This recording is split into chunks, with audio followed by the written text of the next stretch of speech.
प्यारे बच्चों, फिर से स्वागत है आप सभी का मेरे YouTube channel Hindi study with Akhilesh में। आशा करता हूं कि आप सभी स्वस्थ होंगे। आज हम जानेंगे वात्सल रस के विषय में। इसका स्थायी भाव होता है वत्सल। बच्चों, कुछ विद्वानों ने रस के 9 प्रकार ही माने हैं, लेकिन ज़्यादातर विद्वान रस के 10 प्रकारों को मान्यता प्रदान करते हैं। वीडियो को लास्ट तक देखिएगा जिससे आपको वात्सल रस के विषय में संपूर्ण जानकारी प्राप्त हो सके। तो वात्सल रस की पहचान क्या होती है?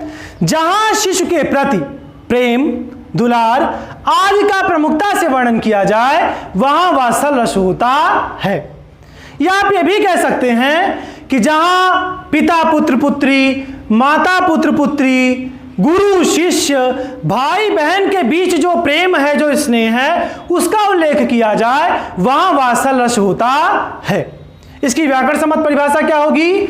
जब सहृदय के हृदय में वत्सल नामक स्थायी भाव का विभाव, अनुभाव और संचारी भाव से संयोग होता है, तब वहां वात्सल रस की निष्पत्ति होती है।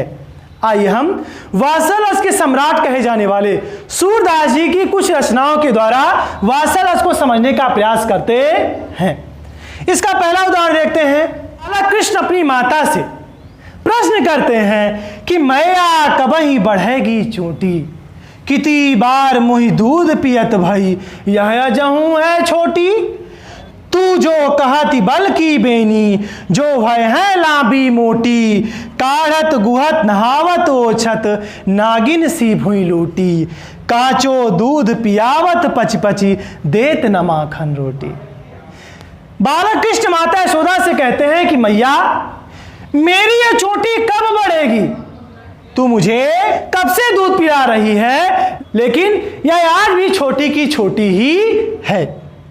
तेरे कथन के अनुसार बलदाऊ की चोटी के समान ही मेरी भी चोटी लंबी और मोटी हो जाएगी, जो काढ़ते, गुहते, स्नान कराते और पोंछते समय नागिन के समान जमीन पे लौट जाया करेगी।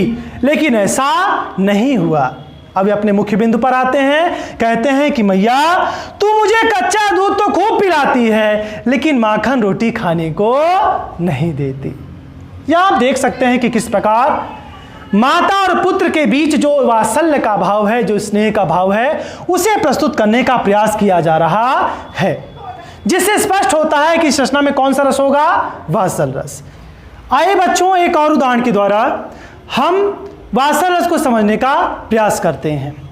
यह उदाहरण सूरदास जी का ही है।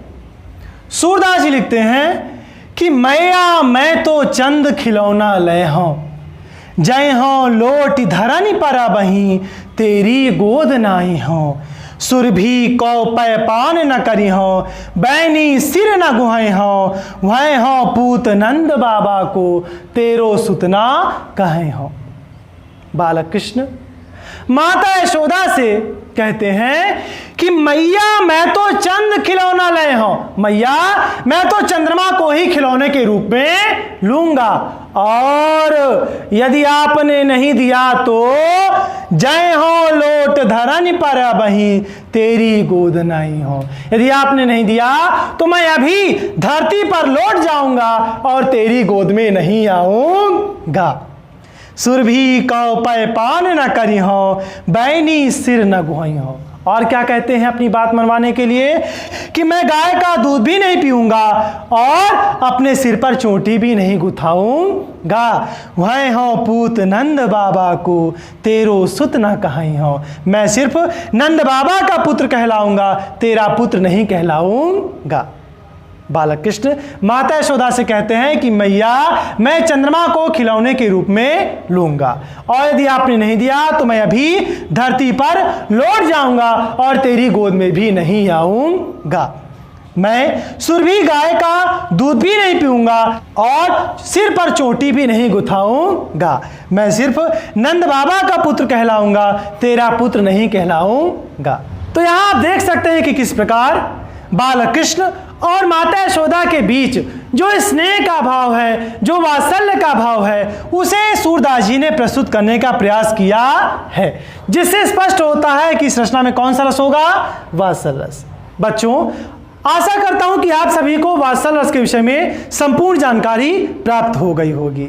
अगर आपको वीडियो पसंद है तो मेरे इस वीडियो को लाइक करिए, मेरे चैनल को सब्सक्राइब करिए। मिलते हैं हम अगले वीडियो में, तब तक के लिए आप सभी को राम राम।